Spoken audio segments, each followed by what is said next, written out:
G'day, g'day. It's Nick here and welcome to episode 10, the number one place in our top 10 most invasive species here in Australia. Now, if you haven't watched all the episodes so far, we've talked about cattle, blackberries, lantana, phytophthora, fungus, foxes, goats, all kinds of things. But in this episode, we're going to introduce you to what is the single most invasive species in the country in terms of how many threatened species it impacts. So stick around, guys. We'll get straight into it. Hopefully this is a good episode. And that, of course, brings us to number one, the most invasive Australian species in terms of how many threatened species it poses a risk to. Now, it's not cane toads, it's not camels, it's not horses, it's the rabbit.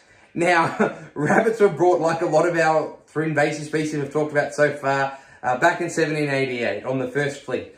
But unlike those animals, the rabbits brought in the first fleet didn't really contribute to the feral populations we face today. The evidence suggests that they were basically kept in tiny cages and used as food for the rich people that were brought over to look after the convicts. In the early 1800s, some more rabbits were brought over, and they were basically kept in fenced-off rabbit warrens around towns and used as a food source. It wasn't until the 1850s or so that just 12 rabbits were brought to Geelong, here in Victoria, and released by a man who was an enthusiastic hunter. Now, those 12 rabbits eventually spread over the entire country, and today their descendants number about 200 million, making them the most invasive species we have. Now, these rabbits weren't just able to move fast. It only took 50 years for them to travel the 4,000 kilometres from the east coast to the west coast and occupy the vast majority of the Australian mainland. Rabbits being rabbits breed like rabbits. So these guys grew in massive numbers. Despite our efforts to contain them with some of the world's longest fences, we've introduced multiple diseases. They've bred up to, like I said, 200 million. And you can imagine how much food 200 million rabbits eat. Rabbits have basically changed entire ecosystems and turned grasslands, heathlands, bushland into desert. They're able to grow up in such large numbers that they not just eat all the grasses, eat all the nice plants, they ring bark the bushes, and anything that tries to regenerate gets eaten in turn. Then the rabbits die off, and the few that remain recolonize and do it all over again.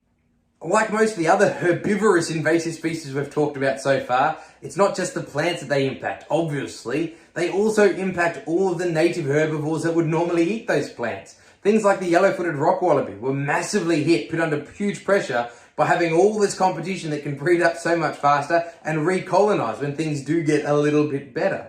They've also provided that vector for other predators. The fox was able to get a good foothold and sweep across the country in many ways because of the rabbit. The rabbit, when it grew into plague proportions, was the inspiration to introduce feral cats into huge parts of the country. So because of all this, the rabbit is the number one most invasive species we have here in Australia, putting 321 threatened species at risk of extinction here in Australia today. So there you have it, guys. Most invasive species in the country is not cane toads or carp or feral horses. It's the humble bunny, the rabbit. So this whole way through this series, we've talked a few times about how herbivores aren't necessarily any better than predators as far as invasive species goes, and the rabbit is a fantastic example.